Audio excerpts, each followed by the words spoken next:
तौर पर जाहिर होता है जब जयराम ठाकुर जो कि कांग्रेस से नेता हैं वो साफ तौर पर बयान देते हैं कि मायावती के लिए दरवाजे खुले हुए हैं। लेकिन उसी दिन मायावती साफ तौर पर ट्विटर के माध्यम से ट्वीट करती है और बताती है कि बीएसपी के बिना किसी की दाल नहीं गलने वाली, क्योंकि जिस तरीके से मायावती गठबंधन में शामिल भी नहीं है उसके बावजूद उनके लेकर लगातार चर्चाएं हो रही हैं। तो कहीं ना कहीं मायावती जो है इंडिया गठबंधन में शामिल नहीं होने वाली। हालांकि राजनीति में कुछ भी स्पष्ट रूप से नहीं कहा जा सकता। जरूरत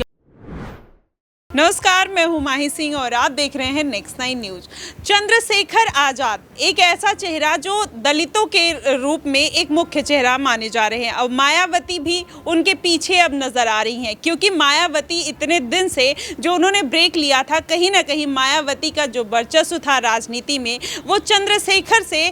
धूमिल पड़ता हुआ नजर आ रहा। वैसे में चंद्रशेखर क्या मायावती की रेस से आगे निकल जाएंगे या उनसे पीछे रहकर उनके साथ खड़े हुए नजर आते हैं? ऐसे में बहुत सारे सवाल खड़े होते हैं कि आने वाले समय में चंद्रशेखर आजाद अकेले के दम पर अपने चुनाव लड़ेंगे या मायावती का साथ देते हुए नजर आएंगे। इन सब तमाम सवालों के लिए हमारे साथ हमारे सहयोगी मौजूद हैं शिराज। हम उनसे जानेंगे कि क्या चंद्रशेखर आजाद, मायावती ने जो अकेले चुनाव लड़ने का ऐलान किया था, चंद्रशेखर आजाद उनके लिए एक अहम कड़ी साबित हो सकते हैं या चंद्रशेखर आजाद भी अपना फायदा देखते हुए इंडिया गठबंधन का दामन थाम सकते हैं?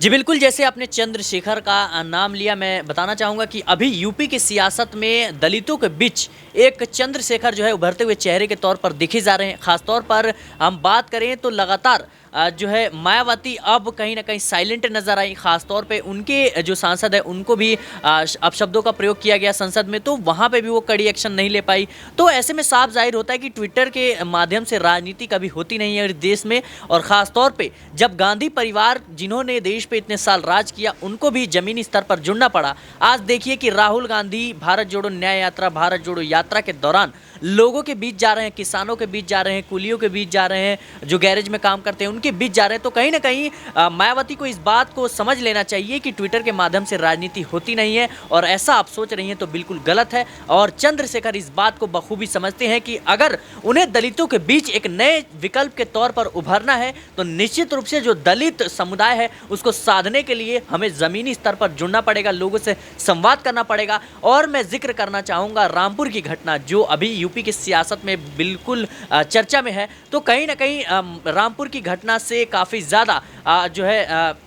चंद्रशेखर आज़ाद चर्चा में है, और आज वो उस परिवार से मिलने भी गए। तो कहीं ना कहीं चंद्रशेखर आज़ाद इस बात को बखूबी समझते हैं कि मुझे ज़मीनी स्तर पर काम करना पड़ेगा। और निश्चित रूप से मैं समझता हूं कि मायावती के बाद जो है दलितों के बीच एक बड़ा विकल्प के तौर पर अभी जो है चंद्रशेखर आज़ाद उभरते हुए नजर आ रहे हैं। तो क्या ऐसे में सिराज, ये जाहिर सी बात है कि चंद्रशेखर का जो वर्चस्व है, लोगों के बीच में जनाधार है, वो बढ़ता हुआ नजर आ रहा है। लेकिन मायावती, जो उनकी पार्टी अब धीरे धीरे शून्य होती हुई नजर आ रही है, क्योंकि उनके सांसद विधायक एक साथ उनका साथ छोड़ते हुए नजर आ रहे हैं। अब ऐसे में मायावती की जो नैया है वो बीच मझधार में अटकी हुई है। तो क्या मायावती इंडिया गठबंधन के सहारे या एनडीए गठबंधन के सहारे पार होती हुई अपनी नैया नजर आएंगी? जी, मुझे नहीं लगता कि मायावती इंडिया गठबंधन में शामिल होंगी। हालांकि जिस तरीके से उनके पिछले बयान को हमने देखा तो साफ तौर पर जाहिर होता है जब जयराम ठाकुर जो कि कांग्रेस से नेता हैं वो साफ तौर पर बयान देते हैं कि मायावती के लिए दरवाजे खुले हुए हैं। लेकिन उसी दिन मायावती साफ तौर पर ट्विटर के माध्यम से ट्वीट करती है और बताती है कि बीएसपी के बिना किसी की दाल नहीं गलने वाली, क्योंकि जिस तरीके से मायावती गठबंधन में शामिल भी नहीं है उसके बावजूद उनके लेकर लगातार चर्चाएं हो रही हैं। तो कहीं ना कहीं मायावती जो है इंडिया गठबंधन में शामिल नहीं होने वाली। हालांकि राजनीति में कुछ भी स्पष्ट रूप से नहीं कहा जा सकता, ज़रूरत के मुताबिक कोई भी कहीं भी पलटी मार सकता है। तो मुझे लगता है मायावती जिस तरीके से अभी अकेले चुनाव लड़ने का फैसला तो कर रही हैं, लेकिन कहीं ना कहीं उन्होंने अपने सांसदों, अपने नेताओं, अपने विधायकों का भविष्य नहीं देखा। क्योंकि अगर बीएसपी अकेले चुनाव लड़ती है तो निश्चित रूप से वो वोट जरूर काटने में कामयाब रहेगी, लेकिन मुझे नहीं लगता कि बीएसपी जो है इतना ज़्यादा प्रभाव कर पाएंगी कि वो लोकसभा चुनाव में कुछ सीटें जीत पाए। क्योंकि जिस तरीके से अब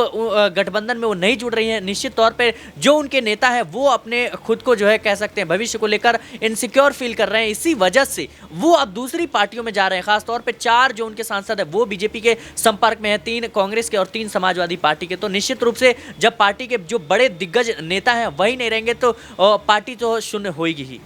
लेकिन जिस तरीके से आपने बोला उनकी पार्टी वाकई में शून्य होती हुई नजर आ रही है, लेकिन ऐसे में मायावती ने 2019 में अच्छी खासी 10 सीटों पर अपनी पकड़ बनाई, अखिलेश यादव 5 सीटों पर रह गए और वहीं भाजपा जो ये था कि भाजपा हो सकता है अखिलेश यादव मायावती उनको पछाड़ते हुए नजर आएंगे, लेकिन मायावती वाकई में उन्होंने अच्छा प्रदर्शन किया था, लेकिन भाजपा ने उम्मीद से ज़्यादा अच्छा प्रदर्शन किया, वो उन्होंने 67 सीटें जीत कर वो लेके आए। अब ऐसे में क्या मायावती के लिए मुश्किल खड़ी हो जाएगी, क्योंकि इस बार उनके जो सांसद और विधायक नहीं है, आने वाले समय में अब मायावती जो 10 सीटों पर पहले नजर आई थी, अब क्या वो 2 या 3 सीटों पर आने वाली है, ऐसी सीटों पर उनकी जो नज़र है, क्योंकि अभी जो ज़्यादा से ज़्यादा मायावती मुस्लिम बाहुल्य सीटों पर ज़्यादा फोकस कर रही हैं, लेकिन उनके पास कोई उम्मीदवार ही नहीं बचा है, जिसका एक चेहरा नहीं बचा है जिस पे वो अपने चुनाव के लिए उतार सके। ऐसे में मायावती के लिए अब कौन, मतलब एक कड़ी चंद्रशेखर आज़ाद ही बचते हैं जो उनके सहारे वो अपनी नैया को पार लगाते हुए या 10 सीटों पर फिर से अपनी पकड़ बनाते हुए नजर आ सकती हैं। जी, चंद्रशेखर आज़ाद, जैसा कि मैंने पहले ही कहा कि उन्हें अब उस बात को बखूबी वो समझ चुके हैं कि मायावती जो है अब उतनी राजनीतिक रूप से सक्रिय नहीं नजर आ रही हैं। खासतौर पे जिस तरीके से दलितों के मसीहा के तौर पर जानी जाती थी मायावती, और अभी भी लोग उनको कहते हैं, लेकिन अब वो जमीनी स्तर पर नहीं जा रही है, तो निश्चित रूप से चंद्रशेखर आज़ाद के लिए एक बड़ा मौका है और वो जनता के बीच जा रहे हैं और निश्चित रूप से संघर्ष करते हुए नजर आ रहे हैं। और लोकसभा चुनाव या विधानसभा चुनाव जब होगा तो निश्चित रूप से चंद्रशेखर आज़ाद को कुछ सीटें जरूर मिलेंगी और निश्चित रूप से वहां पे जीत हासिल होगा, इसका फायदा भी मिलेगा। तो मुझे लगता है कि मायावती के लिए ये कह सकते हैं निराशाजनक स्थिति अभी बनी हुई है।